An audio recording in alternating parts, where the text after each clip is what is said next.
Stéphane, que je me soigne avec les plantes et ça me réussit fort bien. Regarde-moi comme je suis belle. Qu'elle est belle. Et ben maintenant, ma Mimine et ma Grisette, le gros toutou à sa nounou, ils vont en prendre des plantes grâce à notre invité. Qu'elle est forte.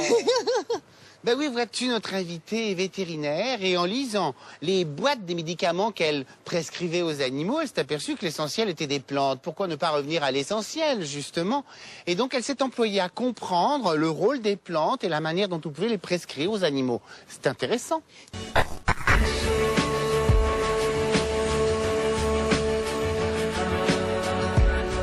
Bonjour Céline. Bonjour. Bonjour Céline. Bonjour Noël. Sont belles mes poules, hein? Magnifique. Je les sors 1 heure avant le coucher du soleil. Comme ça, elles sortent et puis quand il fait nuit, elles rentrent. Ah, t'as pas allé les récupérer aux 4 coins du jardin? Et il n'a pas peur des renards? Voilà, et à propos de renards... Céline, vous êtes vétérinaire? Oui, absolument. Donc, vous avez une démarche particulière qui consiste à réintroduire les plantes dans la médication auprès des animaux. Oui, et ce, de façon quotidienne. Mais moi, j'aimerais comprendre comment ça vous est venu. Ça a commencé très jeune, on va dire que ça a toujours été en moi parce que je suis du sud de la France, je suis née en Provence et donc j'ai toujours utilisé les huiles essentielles, en particulier de lavande pour un petit bobo, une petite brûlure, tout ça. Ensuite, j'ai fait mes études à l'école où là j'ai appris à utiliser les médicaments et quand j'ai commencé à lire sur chaque papier des médicaments, je me suis aperçue que beaucoup étaient directement issus des plantes. Et là, je me suis posé la question, mais enfin, il n'y a pas si longtemps que ça, on n'utilisait quasiment que des plantes. Et pourquoi ne pas rechercher, aller plus loin pour comprendre ce qui, dans les plantes, pourrait apporter quelque chose?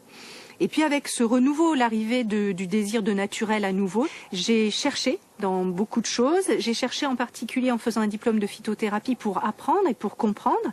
Et puis, j'ai surtout fait au quotidien des essais avec mes clients, avec les animaux que je soigne et que j'ai la chance de soigner. Céline, est-ce qu'une médication traditionnelle, ancienne, est forcément bonne? Non. J'ai beaucoup lu et je suis allée loin, en particulier jusqu'au XVIe siècle. Je tombais sur des remèdes ou sur des solutions où je me disais non, là, c'est pas possible. On peut pas dire que c'est bien. Et je dis aux gens, attention, quand vous lisez par exemple qu'une saignée, c'est souverain. Non, mais maintenant, à l'heure actuelle, on sait que c'est pas ça qu'il faut faire forcément.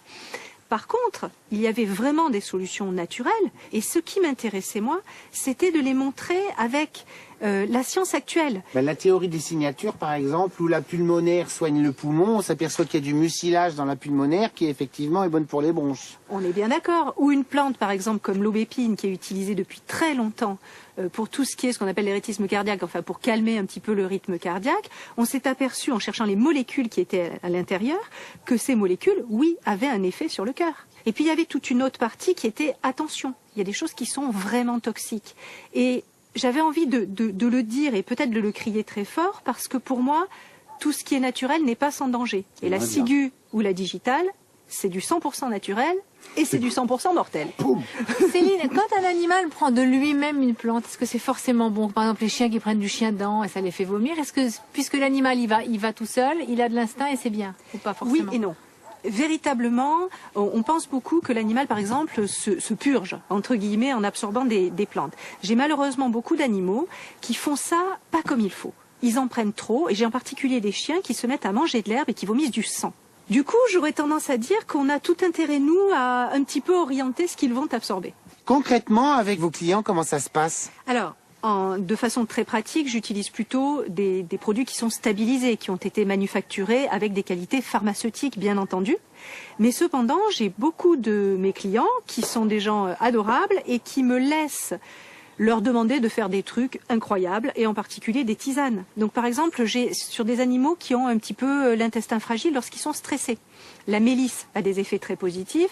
C'est extrêmement facile d'avoir de la mélisse dans son jardin, donc j'ai des gens qui font pousser leur mélisse. Et puis c'est facile de trouver, par exemple, j'ai toujours dit des choses simples comme nettoyer les yeux avec de l'eau de bleuet. C'est aisé d'aller à la pharmacie et de dire aujourd'hui je vais à la pharmacie, j'achète mon eau de bleuet. Mais on peut aussi penser qu'on peut faire les choses à la maison.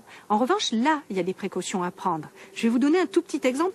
Je vous ai rapporté une belle feuille d'aloe vera. Vous voyez, pour la transporter, je l'ai mise dans un petit linge. Oui. Et on voit cette partie qui est jaune. Oui. Eh bien, ce qui est jaune, ça s'appelle des centracénosides, et c'est cela qui est utilisé en particulier quand c'est asséché pour aller plus aux toilettes, puisqu'on sait que ça accélère le transit. Ça fait aller.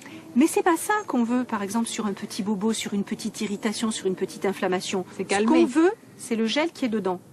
Et ce jaune, ces molécules, elles peuvent être allergisantes. Donc on n'en veut pas. Ce que j'explique à mes clients, c'est, d'accord, vous voulez le faire avec votre aloe vera, je suis OK. Mais alors on va le faire avec des bonnes pratiques. On va couper l'extérieur charnu de la feuille, la partie dure. On va consciencieusement soulever cette partie. Et là, on voit bien le gel. Ça colle. Oh là là. C'est Voilà. drôle, hein? Et pour ne pas avoir du tout la partie jaune, qu'on voit bien sourdre ici, Oui. Et n'avoir que le gel. et n'avoir vraiment que le gel, j'essuie proprement. Je prends mes petits instruments qui vont bien.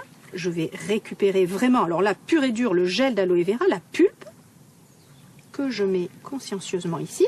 Oui. J'aime pas trop l'odeur du gel d'aloe vera. Moi, je trouve que c'est pas très très agréable. Donc, je vais y associer un peu d'hydrolat de lavande. Je remue bien. Et ensuite, je vais prélever ma petite solution et l'appliquer Sur ma le peau. bobo. Et alors là, après ça, Le bobo du chien. toucher la peau comme elle est douce, Oh, Céline. magnifique. Et ça sent bon. Ça sent bon. Merci Céline. C'est avec Merci Céline pour tous ces bons conseils.